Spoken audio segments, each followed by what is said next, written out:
Bum bum bum bum bum bum bum bum bum bum bum bum. The Peter Dislike Show. Bum bum bum bum bum bum bum. I live in a house in Apache Junction right now, but when I was shopping for this place, I had gone to roomies.com to look for roommates to live with.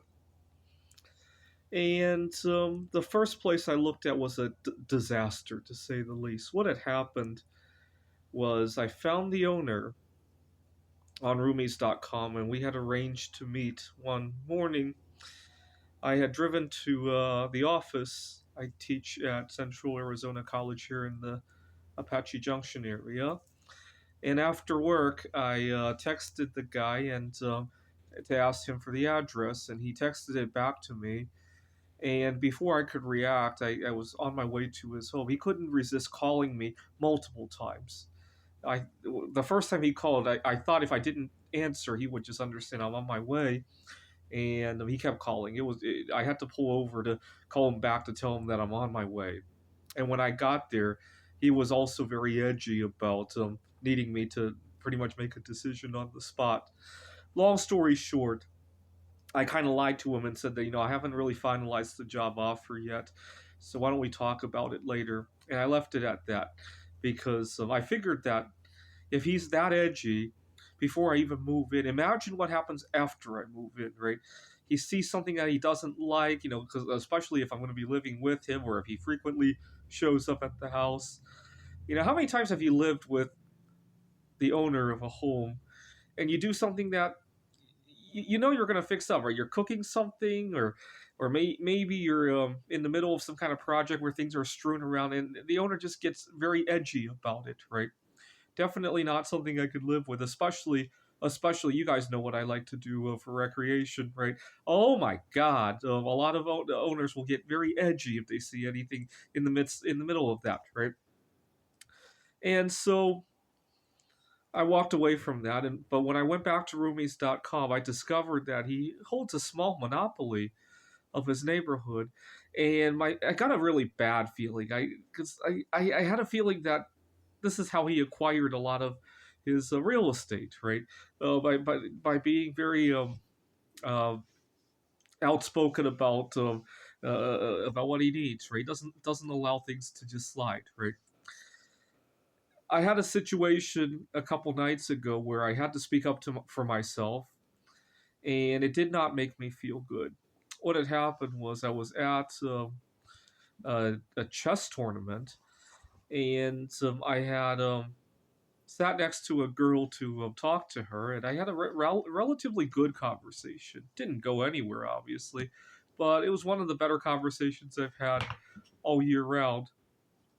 But I got up to get some materials from a different table, and while I was up, I answered a phone call and got myself distracted with a number of things.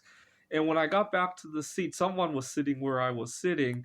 My bag was still there. I had my Chu shogi set. You guys know that I make art, and I was showing my art at the tournament as well. It was just really upsetting. I almost wanted to grab everything and just storm out of the place. I was upset. But then I realized that if I'm going to storm out, I might as well try to speak for myself. And I said to that guy, "Excuse me, but I was sitting here," and he apologized and got up and left, and that was good. But it made me feel it interrupted the flow, the fluidity of the situation. Let's put it that way. I don't like to imagine think of it this way, right? Imagine I'm performing some kind of beautiful musical piece, right? And the having to say excuse me, but I was sitting there is kind of like imagine that there was the mic had some kind of angry feedback, like, "Grr!" Right? It kind of feels like that in the middle of an otherwise beautiful musical piece, right? To have to speak up for myself, right? I really despise that. And I want to bring up another example. 6 years ago, before COVID, I was working at a tutoring center, and the center got acquired by a different owner. And the owner was a lot less nicer than the previous owner that I had. I didn't think much of it at the time. I landed the job at Washington Technology University, where I was an adjunct professor, and I left the tutoring center behind. But so actually, the reason I left that tutoring center was I also kind of embarrassed myself because I was grappling with binge eating disorder. And one day, long story short, I was already upset at some things that the owner had done, and one day I was in the middle of eating when the owner interrupted me and created friction. Let's put it that way. I hate to reiterate the entire story. I've talked about it on here before. And long story short, 6 years later, that owner has acquired a number of similar tutoring centers.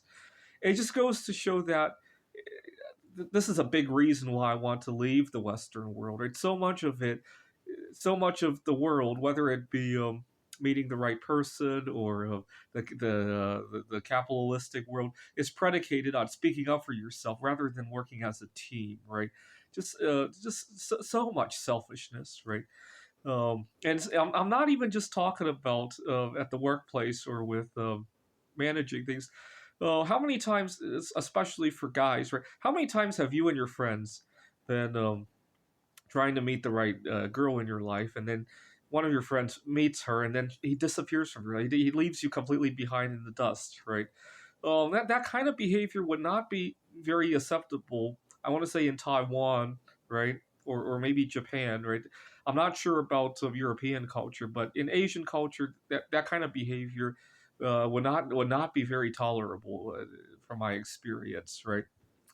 And that's why I hope to eventually move to Taiwan. This is the Peter Dislike Show. Bum bum bum bum bum bum bum bum bum bum bum bum.